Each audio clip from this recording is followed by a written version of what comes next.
Alicia Jeffrey Baker, and I'm here on behalf of my 11-year-old daughter who passed away and my parents.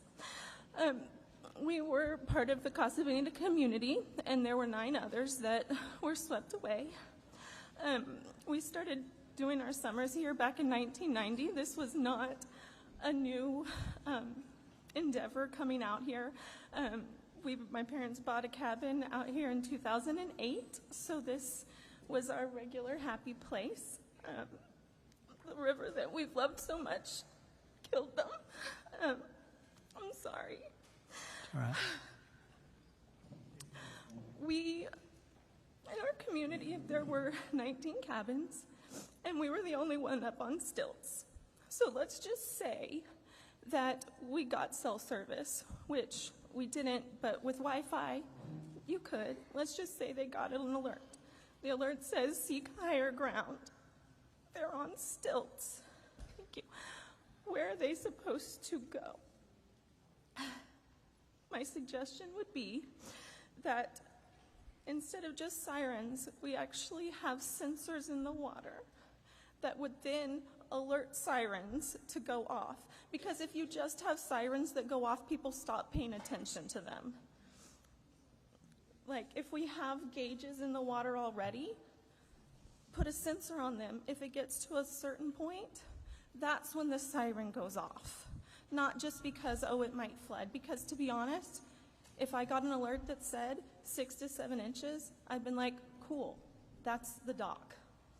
It wouldn't have made that much of a difference. Now, when you're talking 30 feet, that's a whole nother story. Something that I was the first parent at Ingram Elementary on July the 4th. Ingram Elementary wasn't even actually aware that they were the spot. When I got there, there were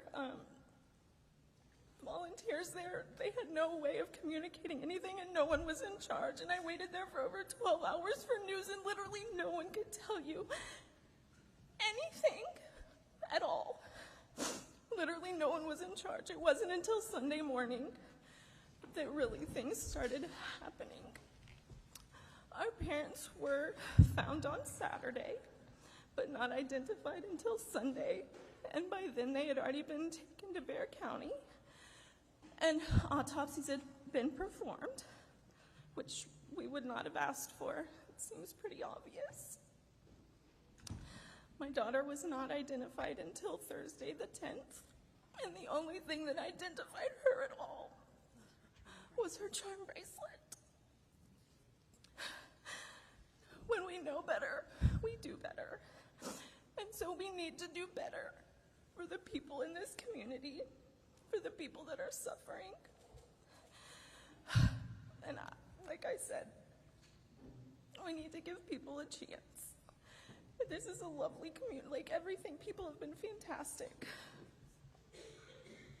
But I don't think the sirens by themselves will be helpful. Like I said, people will stop listening to them. But a sensor, when it gets to a certain level, and then the sirens go off, and then people know it's time. Like, this is serious. It's not just a, oh, it's going to rain, yay, kind of thing. I think that's my suggestion as someone that's living through a nightmare. Thank you for your testimony.